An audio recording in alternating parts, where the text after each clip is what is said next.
తులారాశి వారికి ఆషాఢమాసంలో కులదేవతల యొక్క ఆశీస్సులు, గ్రామ దేవతల యొక్క ఆశీస్సులు ఎలా పొందాలో ఈ వీడియోలో సవివరంగా సంపూర్ణంగా తెలుసుకుందాం.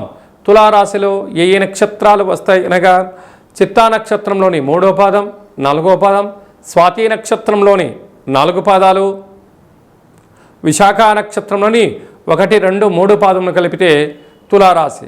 రాశాధిపతి శుక్ర భగవానుడు. వీరికి సంతాన స్థానంలో రాహు ఉండడం వలన పిల్లల యొక్క చదువులు, పిల్లల యొక్క అభివృద్ధి, తల్లిదండ్రుల యొక్క క్షేమము, విదేశాల్లో ఉండబడిన వారి యొక్క పిల్లల యొక్క భవిష్యత్తు ఆలోచిస్తూ ఉన్నతంగా ఎదగాలని మీ కోరిక నెరవేరబోతుంది.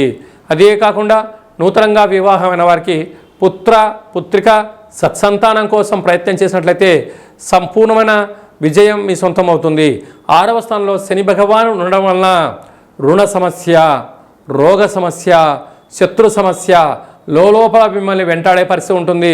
అంటే తల్లిగారికి ఏదవుతుందో, లేకుంటే బంధుమిత్రులకు ఏదవుతుందో, లేదా నాన్నగారికి ఏమవుతుందో అనేటువంటి ఎప్పుడు కూడా ఆందోళనకు మీరు గురయ్యే పరిస్థితి చాలా అధికంగా ఉంటుంది. కనుక ఇలాంటి కాల సమయంలో సకాలంలో తిండి, సకాలంలో నిద్ర, తగు వ్యాయామం అని ధర్మ కార్యక్రమాల్లో పాల్గొనడం వలన సకల శని దోషం తొలగి ఐశ్వర్యానికి, ఆనందానికి మీరు దగ్గర అవుతారు. అష్టమంలో శుక్రుడు ఉండడం వలన మీరు బంగారాభరణాలు, షేర్లు, వాహనాలు, క్రయ విక్రయాలు మంచివే, కానీ ఇది అంత సరైన సమయం కాదు. అధికమైన పెట్టుబడులు పెట్టి కొనేటువంటి పరిస్థితి ఉంటుంది. మీరు ఆవేశపడి తొందరపడి కొనుగోలు చేయకపోవడం ఉత్తమోత్తంగా భావించగలగాలి. భాగ్యస్థానంలో ఆత్మకారకుడు రవి, విద్యా ఉద్యోగ విదేశాన కారకుడు దేవగురు బృహస్పతి ఉండడం వలన అన్యోన్యత, సత్ప్రవర్తన, నమ్మకము, పెట్టుబడులు, సత్ప్రవర్తన, దేవతారాధన ఉండడం వలన యోగదాయకంగా భావించగలగాలి.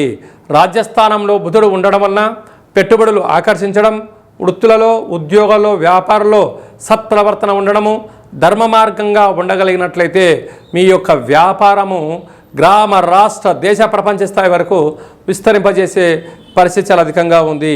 ఏకాదశంలో కుజ భగవానుడు మరియు కేతు సంచార స్థితి ఉండడం వలన భూములు, క్రయ విక్రయాలు, షేర్లు, పెట్టుబడులు ఆకర్షించే పరిస్థితి ఉంటుంది. అలాగే స్వయం వృత్తుల వాళ్ళు, సేవా రంగాల వాళ్ళు, మార్కెటింగ్ రంగంలో వారు, సాఫ్ట్వేర్, హార్డ్వేర్ ఉద్యోగస్తులు, విడి సామాన్లు, పరికరాలు, వ్యాపార ఉత్పత్తులు, అలాగే యూట్యూబ్లు, వాట్సాప్, ఫేస్బుక్, క్రియేటివిటీ రంగాల్లో ఉండబడిన వారు ఎన్నో జాగ్రత్తలు పాటించగలగాలి.